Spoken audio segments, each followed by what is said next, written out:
Hello दोस्तों, नमस्कार। उम्मीद है आप सभी की तैयारी चल रही होगी। तो दोस्तों, आपकी तैयारी को बेहतर बनाने के लिए आज के इस वीडियो में हम लोग जो है वो जो बिहार बीपीएससी का सिलेबस है जिसमें पर्यावरण के बारे में कहा गया है वो भी एससीईआरटी बेस्ड। तो इसमें दोस्तों क्लास 4 और 5 की जो पर्यावरण और हम की पुस्तक चलती है बिहार में, उसी पे बेस्ड आपको सारे जो क्वेश्चन हैं अध्यायवार और चैप्टर वाइज, जैसे कि क्लास 4th और 5th का ये किरण पब्लिकेशन की एक बुक में जो है दोस्तों सारे क्वेश्चन को बिल्कुल अरेंज माध्यम में दिया गया है। मतलब कि चैप्टर अध्याय दिया गया है। जैसे सबसे पहले जैसे आप देखेंगे तो ये दिया है कक्षा 4 पर्यावरण हम की पुस्तक है, जिसमें अध्याय 1 जिसमें पहला चैप्टर है कि हम रंग बिरंगे खिलते फूल। तो दोस्तों इसके बाद इस चैप्टर का इसमें जितने भी इंपॉर्टेंट क्वेश्चन बन सकते हैं इन्होंने एक साथ दे दिया है। देखिएगा 10 क्वेश्चन इधर है। उसके बाद देखिए इन्होंने फिर अध्याय 2 जिसका नाम है कोई देता अंडे कोई देता बच्चे, तो उसका भी सारे क्वेश्चंस इन्होंने दे दिया। इसी तरीके से दोस्तों लगभग ये 4th और 5th पे आधारित जो पुस्तक पे आधारित जो है लगभग 250 क्वेश्चन को इन्होंने दिया है। तो दोस्तों आज के इस वीडियो में हम लोग एक साथ इन सारे 250 क्वेश्चंस को बहुत ही कम समय में दोस्तों तैयारी करेंगे। साथ ही ध्यान रखिएगा इसमें से ऐसे बहुत सारे क्वेश्चन होंगे दोस्तों जो आपको आ रहे होंगे, क्योंकि ये क्लास 4-5 का बच्चों का ही है। लेकिन आप भरोसा रखिए आपको सारे तो लगभग नहीं आ रहे होंगे, कुछ क्वेश्चन जरूर आ रहे होंगे, लेकिन सारे क्वेश्चन कह लीजिए आपको आ रहे हैं तो बिल्कुल नहीं आ रहे होंगे। और जैसा कि बीपीएससी चेयरमैन जी ने कहा है कि हम जो है 5 ऑप्शन का जो है क्वेश्चन देंगे और क्वेश्चन को थोड़ा बझाने की कोशिश करेंगे, मतलब कंफ्यूज करने की कोशिश करेंगे। तो ये आप समझ लीजिए कि जितना ही सरल क्वेश्चन होगा उतना ही आपको कंफ्यूज होना है। तो लेकिन एक एक नंबर दोस्तों इंपॉर्टेंट है, उसी को ध्यान में रखते हुए हम ये सारे क्वेश्चंस कराने जा रहे हैं। तो आप एक एक क्वेश्चन को ध्यान से देखिएगा। बहुत सारे क्वेश्चन आपको आते होंगे लेकिन सारे नहीं आते होंगे, तो आप जो है बहुत कम समय में आइए हम लोग ये सारे क्वेश्चन को सॉल्व करते हैं। चलिए दोस्तों शुरू करते हैं। सबसे पहले ये जो पहले कक्षा 4 से हम लोग शुरू करेंगे पर्यावरण हम, जिसका अध्याय 1 है हम रंग बिरंगे खिलते फूल। तो दोस्तों थोड़ा समय दीजिएगा और पूरा वीडियो में सारे क्वेश्चन को बिल्कुल अच्छे से देखिएगा, एक भी क्वेश्चन आपको छोड़ना नहीं है। देखिए जो पहला क्वेश्चन कह रहा है कि निम्नलिखित में से कौन एक फूल है। तो देखिए ये बिल्कुल सरल क्वेश्चन है, गुलाब। तो दोस्तों इसमें ज़्यादा समय ना वेस्ट करते हुए हम आपको क्वेश्चन पढ़ेंगे, उसका आंसर बताते जाएंगे, और जो क्वेश्चन इंपॉर्टेंट होगा जिसमें कन्फ्यूजन होगा उसको हम मार्क कर देंगे। तो आप उसको तुरंत तैयार रखिएगा, बिल्कुल कल पे नहीं छोड़ना है उसको। जस्ट तुरंत आपको याद करना है कि हाँ ये आपके लिए अलग क्वेश्चन है और उसको तुरंत अभी तैयार करना है। चलिए अगला देखिए, गुलाब किस रंग का होता है। तो दोस्तों गुलाब लाल पीला उजला सभी होता है। इंद्रधनुष में कितने रंग होते हैं। तो दोस्तों 7 रंग होते हैं इंद्रधनुष में। चलिए आगे बढ़ते हैं। 4th नंबर क्वेश्चन देखिए कह रहा है कि इनमें से कौन दिन में खिलने वाला फूल है। ये देखो इसमें आप अगर एग्जाम के प्रेशर में तो आप जरूर कंफ्यूजन होंगे। दोस्तों याद रखिए ये जो गेंदा है वो हमेशा दिन में खिलने वाला फूल है। तो आप इसको याद रखेंगे। जब हम गांव में हम लोग गेंदा खेलते हैं, यानी बैट बॉल में सुनो कि बॉल को गेंदा कहते हैं, तो वो हम लोग दिन ही में खेल सकते हैं। कोई बहुत बड़े हम लोग सिटी में नहीं है कि रात में वहाँ लाइट लगी है। तो आप ऐसे इसको याद करिएगा, मैंने ऐसे इसको टैकल किया है। अगला है कि रात में खिलने वाला फूल कौन सा है। दोस्तों ये बिल्कुल नाम से है रात रानी। अगला है सर्दी में खिलने वाला फूल कौन सा है। तो दोस्तों सर्दियों में जो खिलता है वो पैंसी नाम का एक फूल होता है, ये बिल्कुल सर्दी में खिलने वाला फूल है। आगे देखिएगा करा गर्मी में खिलने वाला फूल है। तो दोस्तों गर्मियों में हमेशा याद रखिएगा सूरजमुखी खिलता है। बरसात के मौसम में खिलने वाला पुष्प कौन है। दोस्तों जो बरसात की ये रेन लिली, इसमें नाम ही है इसका रेन लिली। अगला है फूलों का उपयोग क्या बनाने में किया जाता है। इत्र सब्जी माला या ये कहते हैं। दोस्तों इत्र भी होता है माला भी। चलिए आगे लास्ट क्वेश्चन इस चैप्टर का है कि वह पुष्प जिसको बिना देखे भी सुगंध से पहचाना जा सकता है। दोस्तों गुड़हल रात रानी चंपा गेंदा। तो आपको बताना ये जो रात रानी है इसकी एक अलग ही दोस्तों पहचान, सुगंध की पहचान होती है, हमेशा जो वही रहती है। तो लोग इसको जो है सुगंध से ही पहचानते हैं। चलिए नेक्स्ट देखिए, ये अध्याय 2 हम लोग का शुरू हो गया, कोई देता अंडे कोई देता बच्चे। तो इसका जो क्वेश्चन है ये है कि इनमें से कौन सा जीव अंडे देता है। तो आपको पता होगा शेर कुत्ता बाघ नहीं देता, छिपकली जो है वो अंडे देता है। तो आप याद रखिए। अगला है कि निम्नलिखित में से कौन सा जानवर बच्चे देता है। तो दोस्तों शेर शेरनी छिपकली मुर्गी, कौन सा जानवर जो है बच्चे देता है आपको बताना है। तो शेर तो देता नहीं दोस्तों, शेरनी देती है। जल्दीबाजी में आप शेर मत लगा दीजिएगा। और मुर्गी छिपकली दोनों अंडे देते हैं। चलिए आगे देखिए, एक बार में एक अंडा देने वाला जीव कौन सा है। तो ये दोस्तों आपका ये गिलमाट एक होता है, ये एक बार में खाली एक अंडा देता है। गौरैया अपने बच्चे कहाँ रखती है। तो दोस्तों घोंसले में रखती है। करा एक बार में एक बच्चा देने वाला जानवर कौन सा है। तो एक बार में एक बच्चा दोस्तों हाथी देता है। नेक्स्ट देखिए, नेक्स्ट है 6, 7, 8 कह रहा है कौन सा जानवर एक बार में एक से अधिक जो है वो बच्चे देता है। तो व्हेल हाथी खरगोश। दोस्तों इसका आंसर होगा खरगोश। अगला है कि बकरी के बच्चे को दोस्तों क्या कहते हैं, बछड़ा कहते हैं। गलत है, बिल्कुल गलत है। गाय के बच्चे को दोस्तों क्या कहते हैं, गाय के बच्चे को जो है बछड़ा कहते हैं, और बकरी के बच्चे को दोस्तों मेमना कहते हैं, ध्यान रखिएगा। चलिए आइए अगला देखिए, अगला है खरगोश को क्या खाना पसंद होता है। तो दोस्तों खरगोश जो है हरी घास गाजर दोनों खाता है। नेक्स्ट क्वेश्चन देखिएगा, कह रहा है निम्नलिखित में से किस जानवर के कान बाहर दिखाई देते हैं। तो आप बताइए, खरगोश के कान बाहर दिखाई देते हैं। और नेक्स्ट क्वेश्चन है थर्ड वाला कि निम्नलिखित में से किस जानवर के कान बाहर नहीं होते। तो दोस्तों ये सांप है जिसके कान बाहर नहीं होते। निम्नलिखित में से किस जीव के पंख होते हैं। तो पंख दोस्तों होते हैं आपके मोर के पंख होते हैं। अगला देखिएगा 5 और 6 देखिए, कह रहा है निम्नलिखित में से किस जीव को जो है पालतू बनाया जा सकता है। तो दोस्तों गाय को पालतू हम लोग बना सकते हैं इस चारों ऑप्शन में। अगला है कि लोमड़ी के कान कैसे होते हैं, बाहर की ओर, अंदर की ओर या फिर दोनों। दोस्तों लोमड़ी के कान हमेशा आपको पता होगा बाहर की ओर होते हैं। चलिए आइए हम लोग आगे बढ़ते हैं। आगे आइए, अध्याय 4 आ गया दोस्तों, त्यौहार और भोजन चैप्टर। इसमें देखिए, इसमें कह रहा मुसलमानों का प्रसिद्ध त्यौहार दोस्तों ये आप कर लेंगे ईद लगाएं। हिंदुओं का जो प्रमुख त्यौहार है ये दुर्गा पूजा। रंगों का त्यौहार दोस्तों होली होता है। दीपों का त्यौहार दोस्तों दिवाली होता है। चलिए आगे बढ़ते हैं। यह है कि क्रिसमस डे किस दिन मनाया जाता है। तो ये मनाया जाता है 25 दिसंबर को। निम्नलिखित में से कौन सा जीव भोजन दोस्तों निगल लेता है। तो सांप होता है जो भोजन को निगलता है। अगला देखिए, कह रहा है निम्नलिखित में से कौन सा जीव भोजन चबाकर खाता है। तो दोस्तों ये जो गाय होता है वो जो है भोजन को चबाकर खाता है। चलिए अगला कि दही चूड़ा और तिलकुट किस त्यौहार का जो है प्रसिद्ध भोजन। दोस्तों हम लोग के यहाँ मकर संक्रांति मनाई जाती है जिसे हम लोग खिचड़ी कहते हैं। तो ये वहीं पे प्रसिद्ध है। चलिए आगे, अध्याय 5 देखिए, स्वाद अलग अलग में। कह रहा है जलेबी का स्वाद कैसा होता है, मीठा होता है। इमली स्वाद कैसी होती है, खट्टी होती है। दोस्तों कुछ क्वेश्चन आपको सरल लगेंगे लेकिन आगे बहुत सारे ऐसे क्वेश्चन हैं जो आपको कंफ्यूज कर देंगे एग्जाम हॉल में, क्योंकि ज़रूरी नहीं सारे क्वेश्चन आपको आते हों। जैसे देखिए बहुत सारे क्वेश्चन अभी आपको मिलेंगे, क्योंकि देखिए दोस्तों सीधी सी बात है, एक एक नंबर इंपॉर्टेंट है, कहीं से आपको कोई भी कसर छोड़नी नहीं है। क्योंकि आपको पता है एक नंबर अगर आपका गलत होता है तो माइनस मार्किंग में उसका कितना नुकसान होगा। वो जो सही क्वेश्चन होगा उसका भी नंबर लेके जाएगा। तो या तो आप बिल्कुल अच्छे से बिल्कुल कन्फर्म होकर पढ़िए या तो फिर आप पढ़िए मत। तो इसीलिए दोस्तों इसका उद्देश्य यही है कि आपको एक एक क्वेश्चन बिल्कुल अच्छे से। और ये दोस्तों ये डिट्टो क्वेश्चन आपके एग्जाम में बनेंगे SCRT से। ये 4th 5 में अभी आगे नालंदा विश्वविद्यालय और बहुत सारी चीज़ें हैं वो चैप्टर में आपको मिलेंगे। तो चलिए हम लोग बहुत फास्ट करते हैं। अगला है हमें वस्तुओं का स्वाद कैसे पता चलता है। तो दोस्तों चखेंगे तभी पता चलेगा, यानी चखकर या फिर खाकर। चलिए आप बताइए वस्तुओं का स्वाद आपको कैसे पता चलता है। चखकर ही पता चलेगा। आगे है कि काटने वाले दांत को कहा जाता है। चलिए ये दांत से क्वेश्चन है जो हम लोग पढ़ रहे हैं, कृंतक, रदनक, चवर्णक, अग्रचवर्णक ऐसे है। तो काटने वाले दांत को क्या जाता है। चलिए बताइए, आपको सरल क्वेश्चन लग रहे थे सारे ना दोस्तों। ये है कृंतक, याद रखिएगा, कृंतक को काटने वाला दांत कहते हैं। साथ ही में चबाने वाले दांत को क्या कहते हैं। तो उसको दोस्तों कहते हैं चवर्णक, चबाना चवर्णक। 6 और 7 नंबर देखिए, कह रहा सामान्य वयस्क में दांतों की संख्या कितनी होती है। दोस्तों 32 होती है। चखने के लिए किस अंग का प्रयोग किया जाता है, जीभ का। चलिए नेक्स्ट हरियाली और अहम चैप्टर देखते हैं। इसमें से जो क्वेश्चन बने वो है कि वह पौधा जिससे तेल निकलता है। दोस्तों ये सरसों होता है। औषधि गुण वाला पौधा कौन सा है, ये तुलसी। निम्नलिखित में से किस पौधे में कांटे होते हैं। तो देखिए तो गुलाब में हमेशा कांटे आपको लगते होंगे, होते भी हैं।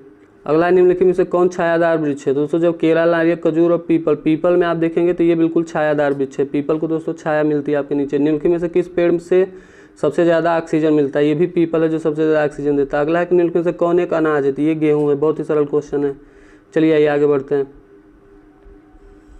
अगला करें निम्नलिखित में से कौन एक फूल है। तो दोस्तों ये पीपल, गुलाब, ये गुलाब एक फूल होता है। आइए अध्याय 7 देखते हैं, जड़ों की जकड़ में। इसमें 2 क्वेश्चन इंपॉर्टेंट है जो इन्होंने बनाया है। दोस्तों मैंने इसके बाद मैंने जब इसको देखा तो मैंने SCRT की बुक देखी। तो दोस्तों SCRT की बुक आप पढ़ने बैठेंगे आपको बहुत समय लॉस होगा। तो मैंने जब इनका ये देखा तो उसमें इन्होंने बहुत ही इंपॉर्टेंट, बहुत ही अच्छे तरीके से शार्ट के क्वेश्चन बनाया है। तो ये जान लीजिए बहुत ज़रूरी है, आपका ये बहुत समय बचाएगा।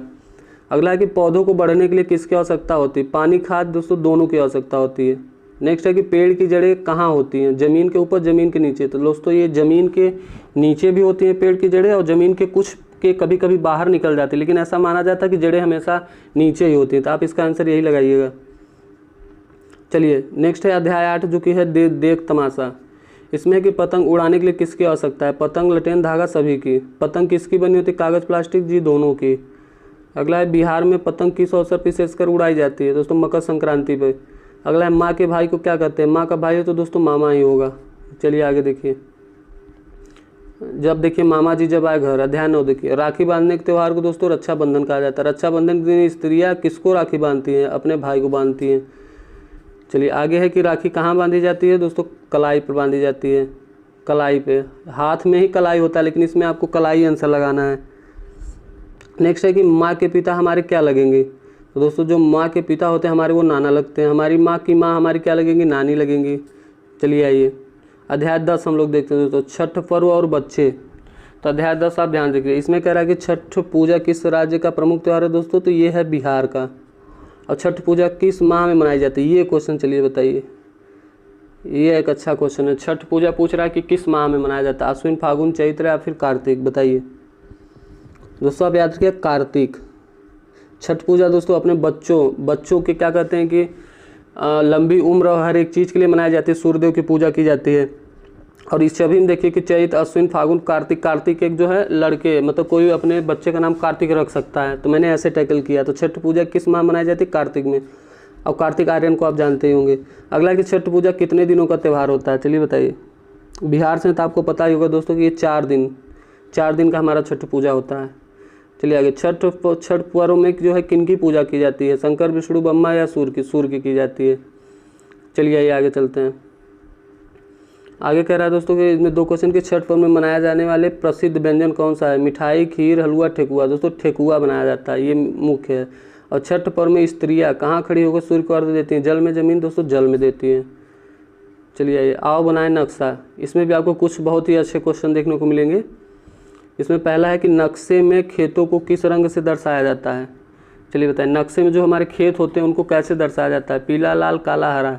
तो याद रखिए हमेशा खेतों को जो दोस्तों हरा से दर्शाया जाता है। इसको आप ये जब एग्जाम में पूछेगा ना दोस्तों, ऊपर जब नीचे कौन सी दिशा होती है, खेतों को, नदियों को, पहाड़ों को, सड़कों को कैसे दर्शाया जाता है, तो आप बिल्कुल कंफ्यूज हो जाएंगे। तो कन्फ्यूजन से बचने के लिए आप याद रखिएगा, ये जो खेत होते हैं, खेत में हम लोग फसल लगाते हैं, तो खेत फसल हमेशा हम लोग की हरियाली से बिल्कुल भरी होती है, एकदम हरी हरी होती है। तो आप इसको ऐसे याद रखिएगा, हरा। खेतों में किस रंग से दर्शाया जाता है दोस्तों, हरा। करा नक्शे में ऊपर की ओर कौन सी दिशा होती है, तो ऊपर दोस्तों उत्तर ही होगी। अगला देखिए, अगला है कि नक्शे में नीचे की ओर कौन सी दिशा होती है, अगर ऊपर उत्तर, नीचे दक्षिण। और दाईं ओर यानी दाहिने हाथ की तरफ आपका पूरब पड़ता है, और नक्शे में बाईं ओर दोस्तों पश्चिम पड़ता है। तो ये सर ये आपको ऐसे कर लीजिए। आगे है देखिए, आ गया क्वेश्चन, करा नक्शे में नदियों को किस रंग से दर्शाया जाता है, चलिए बताइए। आपने देखा होगा पीला, हरा, भूरा या फिर नीला। तो आप देखिए हमारा जो भारत देश है वो आसमान से देखने पर नीला नज़र आता है। क्यों इसलिए नज़र आता है, क्योंकि हमारे यहाँ पानी बहुत ज़्यादा, 3/4 पानी है, और पानी का जो कलर है वो बिल्कुल नीला लगता है। तो आप ऐसे याद रखिए, नदी में रहता है पानी और पानी का कलर नीला, तो इससे आप बिल्कुल टैकल कर सकते हैं। नक्शे में नदियों को किस रंग दर्शाया जाता है, नीला। अब कह रहा है नक्शे में पहाड़ों को किस रंग से दर्शाया जाता है। तो दोस्तों जो ये नक्शे हैं, नक्शे में जो है पहाड़ों को बिल्कुल भूरा रंग से दर्शाया जाता है। आप इसको कैसे, ये नदी, पहाड़, ये सारे कन्फ्यूजन वाले थोड़े से क्वेश्चन। तो आप देखिए जो पहाड़ होते हैं ना दोस्तों, पहाड़ों में होते क्या हैं, बड़े बड़े पत्थर होते हैं पहाड़ों में ऐसे ऐसे, और जो पत्थरों का दोस्तों कलर होता है वो भूरा होता है। तो बिल्कुल आप ऐसे अगर इसको याद कर लेंगे तो आप एग्जाम बिल्कुल कंफ्यूज नहीं होंगे और आपका 1 नंबर नहीं जाएगा। चलिए आइए आगे बढ़ते हैं। देखिए अध्याय 12 आ गया, अपना प्यारा घर। तो इसमें ध्यान देकर कह रहा है चूहा कहाँ रहता है, तो चूहा बिल में रहता है। उल्लू कहाँ रहता है दोस्तों, उल्लू पेड़ पर रहता है। अब कह रहा है बुलबुल अपना घोंसला जो है किस पेड़ पर बनाती है। तो चलिए बताइए, आपने सीटेट में ये क्वेश्चन पढ़ा होगा कि बुलबुल जो है अपना घोंसला कहाँ बनाती है। दोस्तों ये इसको बहुत ज़्यादा, ब से बुलबुल, ब से बरबद, ब से बुलबुल 4 अक्षर का, बरगद भी 4 अक्षर का, और ब से ये भी शुरू हो रहा है, ये भी शुरू हो रहा है। इन चारों ऑप्शन देखिए, तो बुलबुल अपना घोंसला दोस्तों बरगद बनाती है। अब कह रहा है निम्नलिखित में से कौन सा जीव जो है वो मांद में रहता है। दोस्तों शेर मांद में रहता है। आगे देखिए, कह रहा है किस जानवर को केवल रात में दिखाई देता है। तो आपको पता होगा चमगादड़। चमगादड़ को दोस्तों हमेशा रात में दिखाई देता है। चलिए अध्याय 13 की ओर बढ़ते हैं, जो कि है खेत से घर तक। इसमें है कि निम्नलिखित में से कौन एक दाल है, सरसों, अमरूद, मसूर दाल है।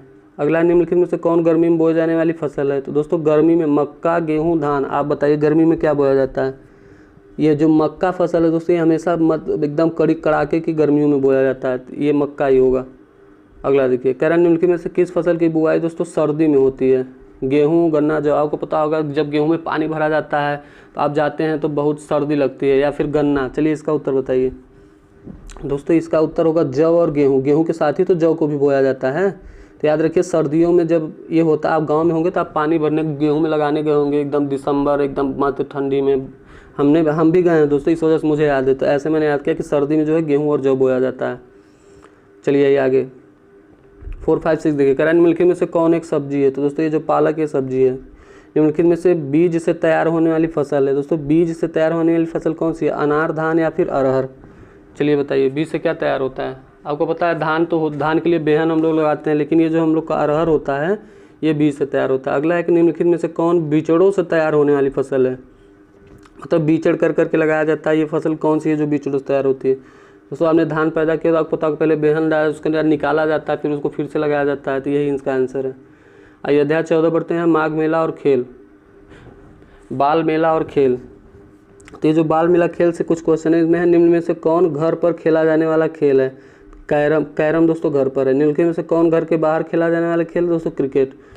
आगे देखिए अगला है कि क्रिकेट के एक टीम में खिलाड़ियों की संख्या होती है 11 होती है। ऐसा स्थान जहाँ क्रिकेट मैच का आयोजन किया जाता है उसे स्टेडियम कहते हैं। शतरंज में कुल दोस्तों कितने खिलाड़ी होते हैं, 2 होते हैं।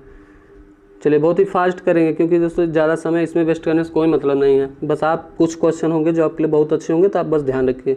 अगला है कि फुटबॉल किससे खेला जाने वाला खेल है, ये दोस्तों पैर से खेला जाता है। आइए आगे चलते हैं हम लोग। अध्याय 15 आ गया कि आसपास की सफाई। ये कह रहा है कि क्या कचरा फैलाना सही है, बिल्कुल नहीं। कूड़े कचरे से निपटने का सही तरीका होता है जलाना, फेंकना, गड्ढे। दोस्तों सबसे बेस्ट तरीका गड्ढे में उसको गाड़ना। चलिए आगे बढ़ते हैं। कर बाजार से सामान लाने के लिए किस थैली का प्रयोग करना चाहिए, कपड़े की या फिर प्लास्टिक की, आप बताइए। बाजार से सामान लाने के लिए ज़्यादातर आप हमेशा यह काम करिए, कपड़े की ही प्रयोग करिए। हमें कचरा कहाँ फेंकना चाहिए, खुले स्थान पर, सड़क पर, कूड़ेदान में। कूड़ेदान। निम्नलिखित में से किसका पुनःचक्रण नहीं किया जा सकता, दोस्तों लोहा, सैनिटरी पैड, कागज़, शीशा। सभी का होता है लेकिन सैनिटरी पैड का जो है पुनःचक्रण नहीं होता है। चलिए आइए, मीठा मीठा शहद, अध्याय 16 देखिए। कह रहा है हमें शहद कहाँ से प्राप्त होता है, मधुमक्खी के दोस्तों छत्ते से प्राप्त होता है। अगला शहद का उपयोग किया जाता है खाना, दवाई, दोस्तों दोनों में किया जाता है। अगला शहद का स्वाद कैसा होता है, ये तो मीठा होता है। आइए आगे बढ़ते हैं। तरह तरह के पक्षी से एक क्वेश्चन बनना है दोस्तों। ये कह रहा है कि बगुला का भोजन क्या होता है, बगुला फल, फूल या मछली, बताइए। वो तो आपने देखा होगा अक्सर वो मछली खाती, पानी में डुबा के निकाल लेती। तोता किस रंग का होता है दोस्तों, लाल हरा दोनों होता है। अगला कौन सा पक्षी सबसे पहले जग जाता है, यानी मुर्गी। कहते हैं ना मुर्गी मत बनो, मुर्गी बन जाते तो जीवन में सफल हो जाते हैं, मतलब उनका कहने का मात्र ये मतलब होता है कि जल्दी उठना। अगला है कि किस पक्षी की चोंच से जो है पेड़ में छेद हो सकता है, दोस्तों ये कठफोड़वा पक्षी होता है, ये पेड़ में बिल्कुल छेद कर देता है। अगला है किस पक्षी की चोंच का रंग हल्का पीला होता है, दोस्तों ये मुर्गी, मोर, गरुड़ या फिर मधुमक्खी, आप बताइए। चोंच हल्का पीला, दोस्तों आपने गरुड़ को कभी अगर देखा होगा या नहीं देखा होगा तो गूगल करिएगा, उसका जो चोंच है वो हल्का पीला होता है। चलिए हम लोग आगे बढ़ते हैं। जंगल में पिकनिक, ये चैप्टर जो है अध्याय 18 है। आइए ये कह रहा है निम्नलिखित में से कौन एक पालतू जानवर है, दोस्तों कुत्ता। निम्नलिखित में से कौन एक जंगली जानवर है, दोस्तों शेर। अगला देखिए, कह रहा है निम्नलिखित में से किस जानवर का उपयोग सवारी के लिए किया जाता है, दोस्तों घोड़ा का किया जाता है। अगला है निम्नलिखित में से कौन सा जानवर सामान ढोने में किया जाता है, तो दोस्तों सभी, बैल, ऊँट, सभी। चलिए आगे देखिए। ये कह रहा है किस पशु के खुर में नाल लगाई जाती है, दोस्तों घोड़े के पैर में जो हम लोग लोहा लगाते हैं वही है नाल, इसका आंसर होगा घोड़ा। अध्याय 19 आइए। कह रहा ककोलत झरना किस राज्य में है, ये जो ककोलत झरना आपको बताना बिहार, झारखंड, उड़ीसा, पश्चिम बंगाल। ये देखिए सीआरटी बुक है, बिहार की है, तो आप ऐसे भी टैकल कर सकते हैं कि जो ककोलत झरना है दोस्तों ये बिहार में है, याद रखिएगा। अगला है कि बिहार के किस स्थान पर गर्म जलकुंड एवं सप्तधारा है, ये इंपॉर्टेंट क्वेश्चन है और ये आपको याद करना है। ये दोस्तों राजगीर, ये राजगीर जगह जहाँ पे गर्म जलकुंड जो है वो सप्तधारा है। अगला देखिए, कर रहा है कन्याकुमारी किस महासागर के तट पर है, प्रशांत, आर्कटिक, हिंद महासागर के तट पे है। दोस्तों ये भारत के नीचे ही है ना हमारा कन्याकुमारी, सबसे क्या कहते हैं दक्षिणी पॉइंट, तो वहाँ हिंद महासागर है अगर आप ध्यान से देखेंगे तो। अगला गंगा कहाँ से निकलती है दोस्तों, यमुना से, पहाड़ से या फिर हिमालय से, चलिए बताइए। गंगा हिमालय से निकलती है, गंगोत्री ग्लेशियर से। अगला है कन्याकुमारी भारत के किस हिस्से में, दोस्तों दक्षिण में है, अभी बताया मैंने। चलिए आइए अध्याय 20 देखते हैं जल्दी से। ये हमारे कपड़े कौन सिलता है, दोस्तों हमारे कपड़े जो है वो कौन सिलता है, दर्जी सिलता है। मिट्टी के बर्तन कौन बनाता है, ये दोस्तों कुम्हार बनाता है। आइए आगे, मिठाइयाँ, अब बात है मिठाइयाँ कौन बनाता है दोस्तों, ये तो हलवाई बनाता है। मेज, कुर्सी, पलंग कौन बनाता है, ये बढ़ई बनाता है। हमारे फटे पुराने जूते ये मोची सही करता है। चलिए आगे बढ़ते हैं। कह रहा है ठठेरे का काम क्या होता है, दोस्तों जो बर्तन बनाता है ना उसको हम लोग ठठेरा कहते हैं। अगला, बीमार होने पर हम किसके पास जाते हैं, डॉक्टर के पास जाते हैं। चलिए 21 देखिए, तरह तरह के घर। कह रहा है मिट्टी और पत्थर के बने के जो घर को क्या कहते हैं दोस्तों, पक्का घर, कच्चा घर। दोस्तों मिट्टी और पत्थर है तो इसको मिट्टी और पत्थर से दोस्तों कच्चा घर बनता है, मिट्टी और पत्थर से। आगे घास फूस के बने घर को क्या कहते हैं, दोस्तों घास फूस का जो बना है वो भी कच्चा घर होगा। अगला है ईंट और सीमेंट के बने पक्की छत वाले घर को दोस्तों पक्का घर कहते हैं। कह रहा है बर्फ़ की सिल्लियों से बने घर को क्या कहते हैं दोस्तों? इग्लू कहते हैं। आगे आइए, आगे है घर बनाने के लिए आवश्यक क्या होते हैं? सीमेंट, मिट्टी, ईंट दोस्तों सभी लगता है घर बनाने के लिए। चलिए हम लोग आइए आगे बढ़ते हैं। देखिए अगला चैप्टर आ रहा है अजय जब वापस लौटे। मात्र इसमें 2 क्वेश्चन बन रहा था और इन्होंने 2 क्वेश्चन को बाकायदे ऑप्शन वाइज करके दिया है, तो इसके लिए हम इनका बहुत बहुत धन्यवाद करते हैं किरण पब्लिकेशन का, हम लोग का जो इतना समय बचाया है। चलिए आगे देखते हैं। ये क्वेश्चन है कि हावड़ा ब्रिज कहाँ स्थित है? कलकत्ता, दिल्ली, झारखंड या मुंबई? दोस्तों आपको पता होगा जो हावड़ा ब्रिज है वो कोलकाता में स्थित है, बिल्कुल। और अगला है कि निम्नलिखित में से कौन बिहार का एक जिला है? जमुई, पटना या फिर दोनों? दोस्तों जब जिले की बात करेगा आप ध्यान रखिएगा, इसमें जमुई ये जो है एक जिला है, हालांकि ये जो पटना है ये भी बिहार की राजधानी है और जिला तो होगा ही, लेकिन इसका उत्तर देखिए 2 का आपको 1 दिखा रहा है, तो इसको आप लोग याद रखिएगा। जमुई जिला तो है ही और पटना के बारे में आप रखिएगा या फिर दोनों, तो इसको आप ध्यान दीजिएगा थोड़ा सा। चलिए आगे बढ़ते हैं। अध्याय 23 देखिए, कह रहा निम्नलिखित में से कौन गंधहीन वस्तु है? तो दोस्तों पानी में कोई गंध नहीं होता। अगला है कौन गंध वाली वस्तु है? पानी, लहसुन, चाक, पेंसिल? तो ये लहसुन है।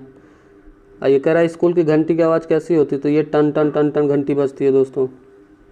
अगला निम्नलिखित में से कौवा की आवाज़, कौवा काँव काँव करता है? सुधा चंद्रन एक नृत्यांगना और अभिनेत्री, ये क्वेश्चन याद रखिएगा। सुधा चंद्रन जी एक नृत्यांगना एवं अभिनेत्री है जिनका क्या कटा हुआ? दोस्तों जब मैंने इनके बारे में पढ़ा मैं गूगल जा करके इनको देखा, मैंने कभी देखा नहीं था, तो दोस्तों देख के समझ लीजिए इनकी बहुत ज़्यादा उनको देख के मोटिवेशन मिला कि बताइए इनके दोनों पैर नहीं हैं दोस्तों, पैर कटे हैं इनके, फिर भी ये एक नृत्यांगना और अभिनेत्री हैं। चलिए आइए आगे बढ़ते हैं। आइए हम लोग बिल्कुल कगार पे हैं दोस्तों। कह रहा चिड़िया की सैर। इस चैप्टर में जो पहला क्वेश्चन है कि भारत का राष्ट्रीय फूल क्या है दोस्तों? तो आपको बताना है भारत का राष्ट्रीय फूल क्या है। चलिए बताइए। गुलाब है, कमल है, उड़हुल है या फिर गेंदा है? तो आपको पता होगा कमल है। अगला है कमल किस रंग का होता है? लाल, पीला, गुलाबी या फिर हरा? दोस्तों जो कमल का रंग है वो गुलाबी होता है या फिर सफ़ेद होता है, ये आप ध्यान रखिएगा। ये कमल की बात कर रहा है न कि गुलाब की, मतलब कमल गुलाबी होता है या फिर सफ़ेद होता है। अगला है भारत के राष्ट्रीय झंडे को क्या कहते हैं दोस्तों? तिरंगा कहते हैं हम लोग अपने राष्ट्रीय झंडे को। नेक्स्ट कह रहा है तिरंगा में कितने रंग होते हैं दोस्तों? 3 रंग होते हैं। किस स्थान पर प्रतिदिन तिरंगा फहराया जाता है? ये दोस्तों संसद भवन स्थान है जहाँ पे प्रतिदिन तिरंगा फहराया जाता है, बिल्कुल याद रखिए, इंपॉर्टेंट क्वेश्चन है। पर्यावरण और हम, देखिए दोस्तों कक्षा 5 आ गया, मतलब 4 में जितने क्वेश्चन बन रहे थे सारे चैप्टर मिला के लगभग इतने अध्याय में, कितने अध्याय थे आप देखिए 24 अध्याय, वो सारे क्वेश्चन जो है बहुत ही फास्ट तरीके से हम लोगों ने कर लिया। और आइए अब हम लोग कक्षा 5 में कुछ चैप्टर हैं जिसको बहुत ही जल्द इसे भी करेंगे, तो आप लोग बिल्कुल देखते रहिएगा, जो भी इंपॉर्टेंट होगा उसको करते। ये क्लास 5 है और क्वेश्चन दोस्तों 100% यहीं से बनेंगे। याद करिए आप, अगर आपने KVS का पेपर दिया होगा या फिर उसकी तैयारी की होगी तो उन्होंने भी कहा था कि हम NCERT पूछेंगे क्लास 1 to 5 से प्राइमरी में, और आप जाके पर्यावरण क्वेश्चन उठाइए, उन्होंने सारे क्वेश्चन जो है NCERT से क्लास 1 to 5 के पूछे थे। और हम लोगों ने क्या किया था, और लोगों ने दोस्तों 12 तक की NCERT पूरी पढ़ के गए थे, पूरा रट के एकदम हाई फाई, लेकिन वो कुछ कोई मतलब नहीं लिखा, बल्कि आते हुए क्वेश्चन उन्होंने कन्फ्यूजन में गलत कर दिए थे। तो बिल्कुल आपसे ये गलती नहीं करना। अगर 4 और 5 में पर्यावरण है तो आप बिल्कुल एक क्वेश्चन तैयार करके जाइए, जरूर यहाँ से क्वेश्चन आपको मिलेंगे। चलिए इसी क्रम को आगे बढ़ाते हैं। फिर आइए अध्याय हम लोग कक्षा 5 में से अध्याय 1 शुरू करते हैं, पटना से नाथुला की यात्रा के क्वेश्चंस को। देखिए दोस्तों इसमें जो पहला क्वेश्चन है कह रहा है सिक्किम की राजधानी क्या है? दोस्तों सिक्किम की राजधानी है गंगटोक। कह रहा है दार्जिलिंग कहाँ है दोस्तों? तो दार्जिलिंग ये पश्चिम बंगाल में है। देखिए इसमें आप एक कन्फ्यूजन होगा कि दार्जिलिंग असम में है, लेकिन असम में नहीं है दोस्तों, ये पश्चिम बंगाल में है। चलिए अगला कह रहा है कि तेंजिंग नोर्जे का जन्म कहाँ हुआ था? इनका जन्म दोस्तों तिब्बत में हुआ था। तेंजिंग नॉर्गे ने एवरेस्ट की चढ़ाई किस वर्ष पूरी की थी? चलिए बताइए दोस्तों। इन्होंने 1953 में, ये पहले व्यक्ति थे ना जो चढ़े थे, तो आप याद रखिएगा 1953 में। चलिए आगे आइए 5th क्वेश्चन की ओर हम लोग चलते हैं। 5th क्वेश्चन ये कह रहा है दोस्तों कि हमारे देश का राष्ट्रगान क्या थी? ये जनगण मन है, रविन्द्रनाथ टैगोर ने इसको लिखा है। अगला है हमारे देश का राष्ट्रगान लिखा किसने? देखिए क्वेश्चन बन गया रविन्द्रनाथ टैगोर। चलिए आइए आगे बढ़ते हैं। ये कह रहा है दोस्तों कि माउंट एवरेस्ट की कुल ऊंचाई कितनी है? दोस्तों 8,848 मीटर, याद रखिएगा। गंगटोक जो है समुद्र तल से कितनी ऊंचाई पर? दोस्तों ये 6,000 फीट पे। गंगटोक सिक्किम की राजधानी है और ये समुद्र तल से 6,000 फीट की ऊंचाई पर है। अगला है नाथुला का रास्ता प्राचीन काल में किस नाम से जाना जाता है? तो दोस्तों ये जो नाथुला वाला रास्ता है प्राचीन काल में इसको हम लोग सिल्क मार्ग के नाम से जानते थे, सिल्क मार्ग। आप बिल्कुल याद रखिएगा, ये भी इंपॉर्टेंट क्वेश्चन है। चलिए आगे बढ़ते हैं। आइए अध्याय हम लोग यहाँ शुरू करते हैं। बंटी का सफ़र, देखिएगा ध्यान से। ये कह रहा है कि निम्नलिखित में से कौन जल से चलने वाला वाहन है। तो दोस्तों जल में कौन चलेगा, जल में चलने वाला वाहन है, ये नाव है। अगला है कि निम्नलिखित में से कौन हवा में उड़ने वाला वाहन है। तो हवा में दोस्तों हेलीकॉप्टर उड़ता है। अगला देखिए, अगला कह रहा है कि महात्मा बुद्ध को ज्ञान की प्राप्ति कहाँ हुई थी। दोस्तों महात्मा बुद्ध को जो ज्ञान की प्राप्ति थी वो बोध गया में हुआ था। ये बोध गया याद रखिएगा। आज़ाद हिंद फौज की स्थापना किसने की थी। दोस्तों ये सुभाष चंद्र बोस जी थे जिन्होंने आज़ाद हिंद फौज की स्थापना की थी। आइए अध्याय 2 देखते हैं हम लोग। वो ऊपर दोस्तों क्लास 4th का एक 25 नंबर का चैप्टर था जो छूटा था, इधर साइड में था, तो वो भी आप कर लिए। कोई ज़्यादा मतलब लगभग अच्छे ही क्वेश्चन इसमें भी थे, कुछ छोड़ना नहीं है दोस्तों। आइए अध्याय 2 का जो खेल चैप्टर है उसको शुरू करते हैं।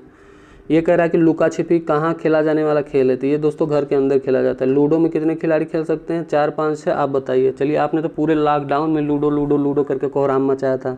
चलिए बताइए लूडो में कितने लोग खेल सकते हैं।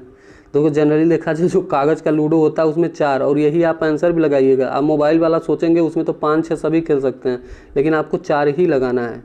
जो प्राचीन काल से चली आ रहा है लूडो उसमें 4 ही लोग थे। याद करिए महाभारत, शकुनी और उसमें जो उन्होंने चीरहरण किया था। चलिए आगे बढ़ते हैं। मार्शल आर्ट कह रहा है मार्शल आर्ट क्या है। दोस्तों मार्शल आर्ट एक प्रकार का युद्ध कला, लूडो, खो खो, कुश्ती, ये युद्ध कला है। अगला कुश्ती खेलने वाले को दोस्तों क्या कहा जाता है, पहलवान। गतका किस धर्म से जुड़ा हुआ। दोस्तों जो गतका है वो सिखों का जो है मार्शल आर्ट है। गतका जो है सिखों का मार्शल आर्ट है। चलिए आइए आगे बढ़ते हैं। बीजों का बिखरना, ध्यान दीजिएगा। कह रहा निम्नलिखित में से किसका बीज फटकर या चटक कर बिखरता है। चलिए बताइए। ये है दोस्तों हरसिंगार। ये जो है इसका बीज जो है वो फटकर चटक कर बिखरता है। अगला निम्नलिखित में से किसका बीज हवा से उड़कर दूर पहुंच जाता है। तो दोस्तों ये कपास है। कपास के जो बीज होते हैं वो हवा से उड़ के दूर जाते हैं। अगला देखिए, अगला कह रहा है निम्नलिखित में से किस फल को हम सभी बीज सहित खाते हैं। तो ये है आम को खाते नहीं, कुचली फेंक देते हैं, संतरा, जामुन या फिर अमरूद। तो दोस्तों अमरूद। किस फल को हम सभी बीज निकाल कर खाते हैं दोस्तों, तो ये आम है। आइए आगे बढ़ते हैं। अगला है कि निम्नलिखित में से किसके बीज पशुओं के शरीर से चिपक कर एक स्थान से दूसरे स्थान पर चले जाते हैं। गोखरू, गुलमेंदी, हरसिंगार या फिर आम। दोस्तों ये होता है जो तो गोखरू, जो होता है ना एकदम निकला निकला होता है, उसमें कांटा जैसे कुछ वो पकड़ लेता है पशुओं को और दूर चला जाता है, उसी की बात कर रहा है। आइए अध्याय 4 मेरा बगीचा से देखते हैं। पहला क्वेश्चन ये है कि बबूल और कैक्टस कहाँ उगने वाले पौधे होते हैं। बबूल और कैक्टस दोस्तों ये मरुभूमि उगते हैं। बिल्कुल एकदम याद रखिए क्वेश्चन, मरुभूमि में। बबूल कैक्टस कहाँ उगने वाले हैं, मरुभूमि में। आइए आगे बढ़ते हैं। ऐतिहासिक स्मारक, ये देखिए आएगा क्वेश्चन। कह रहा संसार का प्रथम आवासीय विश्वविद्यालय, बहुत मोस्ट इंपॉर्टेंट की कैटेगरी में इसको रखिएगा। ये है दोस्तों नालंदा, कुमारगुप्त प्रथम ने बनवाया था। अगला नालंदा विश्वविद्यालय की स्थापना किसने की थी, ये है कुमारगुप्त हैं। आगे देखिए, कह रहे नालंदा विश्वविद्यालय की स्थापना किस शताब्दी में हुई। दोस्तों शताब्दी पूछेगा तो आपको 5वीं याद करना है, 5वीं शताब्दी। अगला नालंदा विश्वविद्यालय का पुस्तकालय क्षेत्र क्या कहलाता है, मतलब जो विश्वविद्यालय में जो पुस्तकालय था उसको कहते क्या हैं दोस्तों, उसको धर्मगंज कहते थे। अगला सिखों के अंतिम गुरु यानी गुरु गोविंद सिंह का जो है जन्म स्थान कहाँ हुआ था। ये दोस्तों बिहार में ही जन्मे थे, पटना साहिब, राजगीर, बोधगया या फिर भागलपुर। तो आपको बताना है ये जो पटना साहिब स्थान है दोस्तों, यहाँ पे इनका जन्म हुआ था। पटना साहिब में गुरु गोविंद सिंह का जन्म हुआ था बिहार में। आइए आगे बढ़ते हैं। सिंचाई के साधन से करा धान के बीज किस मौसम में बोए जाते हैं। दोस्तों धान के बीज गर्मी, सर्दी, वर्षा। आपको पता होगा वर्षा में बोए जाते हैं, जब बरसात आती है सावन में तभी धान बोया जाता है। करा किस फसल को अधिक जल की जरूरत होती है, सभी को, धान को भी, गेहूं को, मक्का को भी। अगला निम्नलिखित में से किस फसल को हम कम पानी की आवश्यकता होती है, गेहूं, मक्का, धान या फिर अलसी। तो आपको पता नहीं ये जो अलसी होता है दोस्तों इसको बहुत ही कम पानी लगता है। चलिए आगे बढ़ते हैं,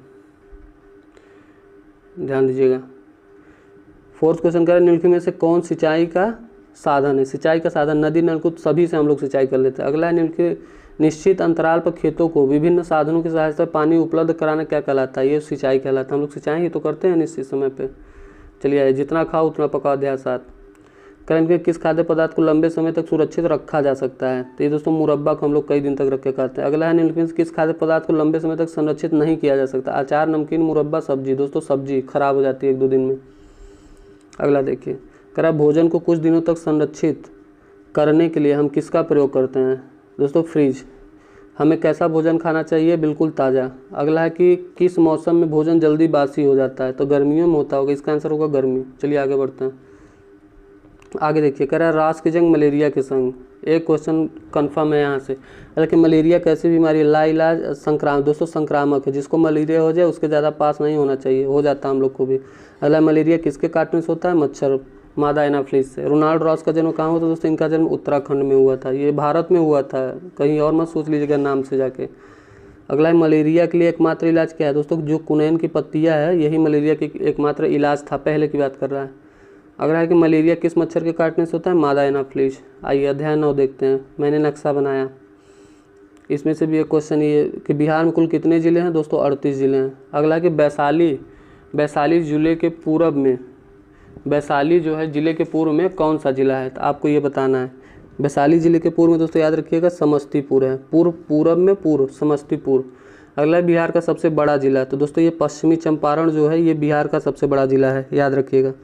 अगला है बिहार का सबसे छोटा ज़िला, तो दोस्तों वो है शिवहर। ये देखिए क्वेश्चन है ना, बिहार का सबसे छोटा ज़िला है, शिवहर सबसे छोटा है और आपका पश्चिमी चंपारण सबसे बड़ा है। चलिए आइए आगे देखिए, ये 5 नंबर का क्वेश्चन देखिए क्या कह रहा है। ये कह रहा है कि जहानाबाद जिले के दक्षिण में कौन सा जिला है दोस्तों, जहानाबाद के दक्षिण में तो आपका गया पड़ता है। अगला है, निम्नलिखित कौन बिहार का पड़ोसी राज्य है, ये राज्य पूछ रहा है दोस्तों, पश्चिम बंगाल से अलग हुआ है तो पश्चिम बंगाल इसका पड़ोसी राज्य है। अगला है कि निम्नलिखित में से किससे बिहार की सीमा मिलती है, भूटान, नेपाल, चीन। दोस्तों नेपाल उत्तर प्रदेश और बिहार दोनों का पड़ोसी देश है। आइए अध्याय 10 देखिए, कह रहा हमारी फसलें हमारा खान पान।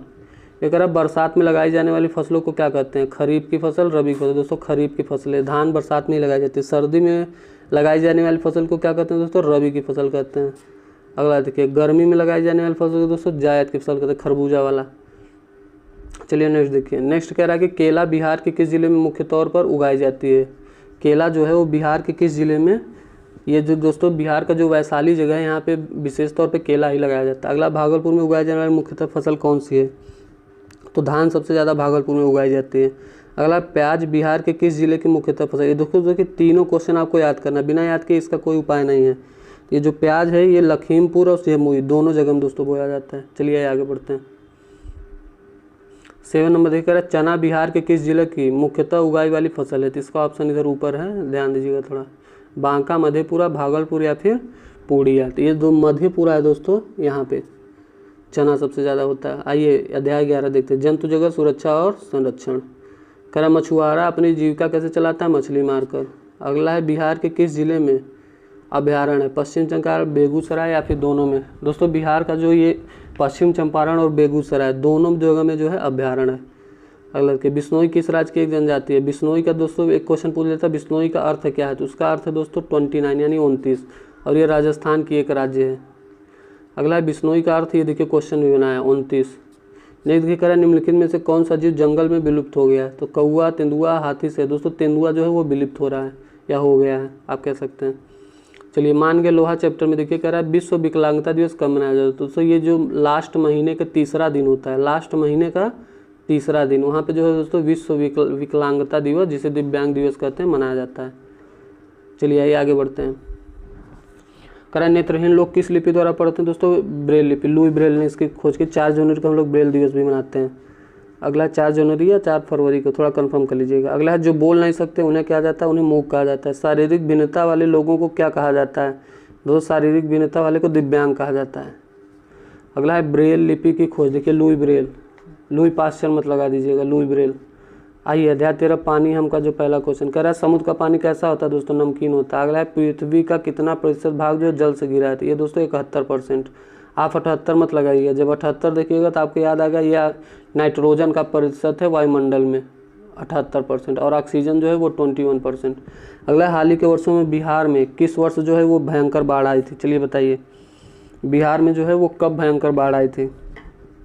दोस्तों जब बिहार है उसमें सबसे भयंकर बाढ़ आई थी आपकी 2008 में, 8 में बाढ़ आई थी बिहार में। आगे 4 और 5 नंबर देखिएगा, कह रहा है गंगा का जलस्तर बढ़ने से क्या आता है, सूखा। ये बाढ़ आ गया। बाढ़ कैसी आपदा है दोस्तों, प्राकृतिक आपदा है, बना नहीं सकते बाढ़ को, कृत्रिम का कोई सवाल नहीं। चलिए आइए आगे देखिए, सूरज एक काम अनेक। इस चैप्टर ये जो है अध्याय 14 है। देखिए इसमें जो क्वेश्चन बन सकता है वो है कि सूर्य से निकलने वाली ऊर्जा को क्या कहते हैं, सौर ऊर्जा या सूर्य ऊर्जा, बताइए। क्या क्वेश्चन है दोस्तों? सूर्य ऊर्जा मत लगाइएगा, सौर ऊर्जा कहते हैं। हमेशा आपने सौर ऊर्जा, सौर संचार, सौर सेल ही सुना होगा, तो सौर लगाइएगा, सूर्य नहीं। सौर ऊर्जा का प्रयोग किया जाता है खाना, लाइट, बिजली सभी। तो दोस्तों सौर ऊर्जा का प्रयोग किस में होता है आप बताइए? सभी कामों में हम लोग सौर ऊर्जा का उपयोग आजकल कर रहे हैं। अगला देखिए, कह रहा है सौर कुकर किसके काम में आता है? सौर कुकर किसके काम, सौर कुकर किससे काम में आता है? दोस्तों सौर ऊर्जा से काम में आता है, तभी तो सौर कुकर है। अगला देखिए, अध्याय 15 हमारा जंगल। ये कह रहा है वाल्मीकि अभ्यारण्य में किसका संरक्षण मुख्य रूप से किया जाता है? दोस्तों बाघ का संरक्षण मुख्य रूप से किया जाता है। अगला, बिहार के किस गांव में बेटी होने पर 10 पौधे लगाए जाते हैं? दोस्तों ये बिहार का जो है ये धरहरा जो गांव है दोस्तों, यहाँ पर अगर एक बेटी पैदा हुई तो 10 पौधे लोग लगाते हैं। वो कितना अच्छा काम है। जंगल में लगी आग को दोस्तों दावानल कहते हैं। आइए आगे, वाल्मीकि राष्ट्रीय उद्यान कहाँ स्थित है? दोस्तों वाल्मीकि राष्ट्रीय उद्यान ये बिहार में ही है। अगला, वाल्मीकि राष्ट्रीय उद्यान बिहार के किस जिले में है? तो जो ये दोस्तों पश्चिमी चंपारण है, यहीं पे बिहार का जो है वाल्मीकि राष्ट्रीय उद्यान है। चलिए आगे देखिए, अध्याय 16 चलो सर्वे करें। यह है कि हम लकड़ी कहाँ से प्राप्त करते हैं? दोस्तों पेड़ों से। केरोसिन तेल का अन्य नाम है मिट्टी का तेल। निम्नलिखित में से कौन डीजल से चलने वाला वाहन है? घोड़ा गाड़ी, बैलगाड़ी या फिर साइकिल या ट्रेन? दोस्तों ट्रेन चलता है। अगला है कि पेट्रोल से चलने वाला वाहन, इन सभी में दोस्तों ये जो ट्रक है वो पेट्रोल से चलता है। अगला है श्वसन के लिए उपयोगी है, तो दोस्तों ऑक्सीजन चाहिए होता है। नेक्स्ट है कि खाना बनाने वाले सिलेंडर में क्या भरा होता है? ये गैस भरा होता है। और क्या गैस, ये तो पूछा नहीं है, सीएनजी तो होता नहीं है। अगला है ट्रैफिक सिग्नल पर रुकने का निशान, दोस्तों ये लाल होता है। लाल का तरंग दैर्घ्य सबसे ज़्यादा होता है और वो विचलित बहुत कम होता है, इस वजह से यही यूज होता है। चलिए अगला देखिए कि रामू काका की दुकान। कह रहा है पलंग बनाने के लिए सर्वोत्तम लकड़ी कौन सी होती है? दोस्तों सागवान की लकड़ी, आपने सुना होगा। लकड़ी का सामान बनाने वाले व्यक्ति को क्या कहा जाता है? इस समय बढ़ई जो है वो लकड़ी का सामान बनाता है। आइए अगला देखिए, कह रहा है निम्नलिखित में से कौन बढ़ई का एक औजार है? कुल्हाड़ी, आरी, कलम या फिर सुई? चलिए बताइए। जो बढ़ई होते हैं उनकी जो है सबसे एक औजार क्या होता है? आपने आरी देखा, आरी जो लकड़ी काम में आता है। ये कुल्हाड़ी तो लकड़हारा होता है दोस्तों, तो आरी आप याद लगाइएगा। चलिए आवाज़ से देखिए, कर आवास का अर्थ क्या होता है? दोस्तों घर होता है। आवास में हमें कैसा अनुभव होता है? बिल्कुल निजता यानी अपनापन। अगला, कृषि योग्य ज़मीन होनी चाहिए कैसी? उपजाऊ होनी चाहिए। कह रहा है लोग त्यौहार कहाँ मनाना पसंद करते हैं? घर में मनाना पसंद करते हैं त्यौहार। आइए आगे देखिए, कह रहा है कम्युनिटी हॉल का अर्थ क्या होता है? दोस्तों जो कम्युनिटी हॉल है वो सामुदायिक भवन के रूप में होता है, तो आप याद रखिएगा, कम्युनिटी हॉल यानी सामुदायिक भवन। चलिए अध्याय 19 पे हम लोग बिल्कुल कगार पे हैं दोस्तों, बिल्कुल हार मत मानिएगा, एकदम बिल्कुल हताश निराश तो होना ही नहीं है। 1 महीने है, आपको ये लास्ट 1 महीना मान के तैयारी करना है, बिल्कुल लगे रहिए, ज़रूर सफलता मिलेगी दोस्तों, क्योंकि सरस्वती कभी धोखा नहीं देती हैं, ये आप ध्यान रखिएगा। उनके यहाँ देर है दोस्तों लेकिन अंधेर नहीं है। अगला है तरह तरह के व्यवसाय। कपड़े बुनने का काम कौन करता है? तो दोस्तों जो कपड़ा बुनता है वो बुनकर होता है। अगला है हमारा घर कौन बनाता है? तो घर दोस्तों कौन बनाएगा? राजमिस्त्री बनाएगा। हमारे लिए फसल कौन उपजाता है? दोस्तों ये किसान का काम होता है। चलिए आगे देखिए, हमें शिक्षा कौन प्रदान करता है? दोस्तों शिक्षक। हमारे लिए पत्र कौन लाता है? ये डाकिया। स्वास्थ्य संबंधी समस्या के उपचार के लिए हम किसके पास जाते हैं? डॉक्टर के पास। बहुत सारे क्वेश्चन है दोस्तों जो इजी हैं, लेकिन इसमें बहुत सारे ऐसे भी हैं जो आपको बहुत अच्छे लगे होंगे। अगला है मिट्टी के बर्तन बनाने, उसे पकाने और सुखाने का काम दोस्तों किसका है? मिट्टी का बर्तन दोस्तों कुम्हार होता है वो। चलिए आगे देखिए, अध्याय 20 का रायपुर वाले चाचा की दादी। मतलब इसमें जो पहला क्वेश्चन बन सकता है वो है कि दादाजी के पिताजी हमारे क्या होंगे? वो परदादा होंगे। अगला है शादी एक लड़का और एक लड़की के बीच होती है, चाचा की पत्नी हमारी क्या होगी? दोस्तों चाची। चलिए आगे देखिए, कह रहा है बंगाल में शुभ कार्यों के समय जो है कैसी ध्वनि करने की प्रथा। दोस्तों हमने सुना उलू उलू उलू उलू उलू, तो ये उलू उलू आपने सुना, हम लोग अक्सर मूवी वगैरह में देखते हैं, लेकिन समझ में हमें लगता था ये कोई जादू टोना हो रहा है, लेकिन ऐसा नहीं है। बंगाल में दोस्तों जब भी कोई शुभ कार्य होता है तो वहाँ उलू उलू उलू की आवाज़ निकालते हैं। चलिए आगे, ये आपके लिए बिल्कुल नया होगा। अगला देखिए, शादी विवाह या पूजन में किसकी ध्वनि करने की प्रथा? हम लोगों के यहाँ दोस्तों जब शादी होता है, विवाह होता है या कथा होता है तो आपने देखा होगा शंख बजाया जाता है शुभ कार्य में, तो ये शंख याद रखिए। कह रहा फोटो खींचने वाले को क्या कहा जाता है? चित्रकार, फोटोग्राफर। तो फोटोग्राफर ही तो कहेंगे। आइए आगे चलते हैं, आजकल तो हर घर में हर लोग फोटोग्राफर है, सबके पास सेल्फी है। चलिए दोस्तों, कह रहा जिस परिवार में केवल दादा दादी माँ पिता और 2 बच्चे हैं उसे कौन सा परिवार कहेगा? ध्यान रखिएगा। कह रहा जिस परिवार में केवल दादा दादी माँ पिता और 2 बच्चे उसे क्या कहेंगे? दोस्तों वो छोटा परिवार होगा। दादा दादी माँ पिता 2 बच्चे, यानी ये एक ही पीढ़ी की बात कर रहा है। अगर एक पीढ़ी में जैसे उसके चाचा चाची ये लोग आ जाते अगर दोस्तों, तब वो आपका संयुक्त परिवार और बड़ा परिवार हो जाता। चलिए आगे देखिए, अगला है लकी जब बीमार पड़ा, तो कह रहा है मलेरिया पता कैसे चलता है दोस्तों, खून की जांच करके। जो रोग एक व्यक्ति से दूसरे में फैलता है उसे संक्रामक रोग कहते हैं, मलेरिया एक संक्रामक रोग है। अगला है कि मच्छर के काटने से होने वाला रोग है, तो दोस्तों मच्छर से काटने से मलेरिया, डेंगू, चिकनगुनिया, आप बताइए कौन सा रोग होता है। ये भी होता है, ये भी होता है, ये तीनों रोग दोस्तों होते हैं। अगला है मलेरिया का कारण क्या होता है, ये मच्छर होता है। नेक्स्ट देखिए 5 और 6 देखिएगा, कह रहा है सोने से पहले किसका प्रयोग करना चाहिए, दोस्तों मच्छरदानी बिल्कुल लगाइए, नहीं तो मलेरिया होगा। अगला निम्नलिखित में से कौन संक्रामक बीमारी है, खुजली, बुखार, घाव। दोस्तों खुजली, देखते हैं ना कि खुजली जिसको हुआ उससे दूर रहिए, नहीं आपको भी हो जाएगा। चलिए आगे देखिए। तो दोस्तों इसी प्रकार ये सारा 250 क्वेश्चन था। आप जब इसको काउंट करेंगे दोस्तों तो ये 250 क्वेश्चन था, जिसको हम लोगों ने बहुत ही कम समय में किया है। तो आप ये मत सोचिए, आप इसको ज़रूर से ज़रूर देखिए, क्योंकि इसमें से एक एक क्वेश्चन इंपॉर्टेंट था, और देख लीजिएगा एग्जाम में क्वेश्चन जरूर बनेंगे दोस्तों। बाकी इस क्रम में हम जो प्रैक्टिस सेट करा रहे हैं, बहुत ही जल्द हम आपको 5 ऑप्शन वाला प्रैक्टिस सेट लाने वाले हैं। ऐसा बोला जा रहा है कि वो मार्केट में अभी हम कई बार पता कि अभी आई नहीं है, लेकिन बहुत जल्द आने वाली है। तो और बाकी ये जो एडिटेरिया का जो बेस्ट प्रैक्टिस सेट है दोस्तों, इसका जो है लगातार इसको चालू रखेंगे, और आप लोग ज़रूर देखिएगा, क्योंकि दोस्तों बिना प्रैक्टिस के बारे में ऐसा कहा ही गया है कि प्रैक्टिस मेक्स मैन परफेक्ट, अर्थात बिना प्रैक्टिस के आप जो है कितनी भी तैयार कर लीजिए उसका कोई यूज नहीं है। और ये माइनस मार्किंग वाला एग्जाम है, जितना आप प्रैक्टिस देखें दोस्तों उतना आपकी जो तैयारी है वो बिल्कुल प्रबल होगी। तो ठीक है दोस्तों, ध्यान रखिएगा और प्रैक्टिस देते रहिएगा। और बाकी अगर आपके कोई भी अच्छे बुरे जो भी सुझाव हों दोस्तों, कमेंट बॉक्स में ज़रूर दीजिएगा। और आपको किसी और चीज़ की ज़रूरत है, लगता है कि हाँ ये चीज़ ऐसे करने से और ज़्यादा अच्छा होगा, तो आप हमको ज़रूर बताइएगा, और आपका जो वो सुझाव होगा दोस्तों वो मेरे लिए मार्गदर्शन होगा। यही सोच के आप ज़रूर कमेंट बॉक्स में अपने सुझाव दीजिएगा। ठीक है दोस्तों, इसी के साथ जो है हम वीडियो समाप्त करते हैं। आप अपनी तैयारी बनाए रखिए, हताश निराश बिल्कुल मत होइए, बिल्कुल लगे रहिए। बस ये समझ लीजिए कि जब तक तोड़ना नहीं है तब तक छोड़ना नहीं है। ठीक है दोस्तों, इसी के साथ दोस्तों वीडियो को समाप्त करते हैं। बेस्ट ऑफ लक, जय हिंद।